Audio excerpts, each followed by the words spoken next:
Afternoon லஞ்சுக்கு 2:00 போல் husband வந்தாங்க. வரும்போதே கொஞ்சம் பழங்கள் எல்லாமே வாங்கிட்டு வந்திருந்தாங்க. மாம்பழம் கொஞ்சம் வர ஆரம்பிச்சிருச்சு. ஆனால் ரேட்டு தான் கூடன்ற மாதிரி சொன்னாங்க. 1 கிலோவே 250 கிட்ட இங்கெல்லாம் விற்குது. தர்பூசணி சீசன் ஆரம்பிச்சிருச்சு. ஸோ தர்பூசணி பழம், அப்புறம் கொய்யாக்காயை வாங்கிட்டு வந்திருந்தாங்க. மாம்பழம், அப்புறம் மாதுளம்பழம் இது எல்லாமே வாங்கிட்டு வந்திருந்தாங்க.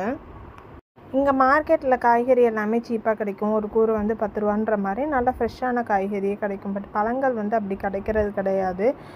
மோஸ்ட்லி கொஞ்சம் காஞ்சி போனது இல்லை கெட்ட பழமாக தூக்கி கொடுத்துட்றாங்க. அதில் பாதிக்கு பாதி வேஸ்ட் ஆகிடுது. அதனால இப்போலாம் பழக்கடையிலே வாங்கிடுறது.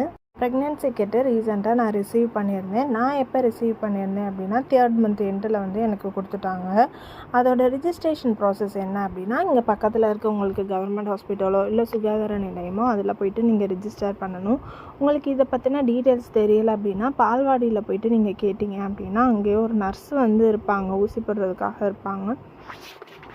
அவங்க என்னென்ன டீட்டெயில்ஸ் அப்படின்னு சொல்லுவாங்க. எனக்கு அந்த மாதிரி தான் சொன்னாங்க. நெக்ஸ்ட் வீடியோவில் கண்டினியூ பண்ணலாம்.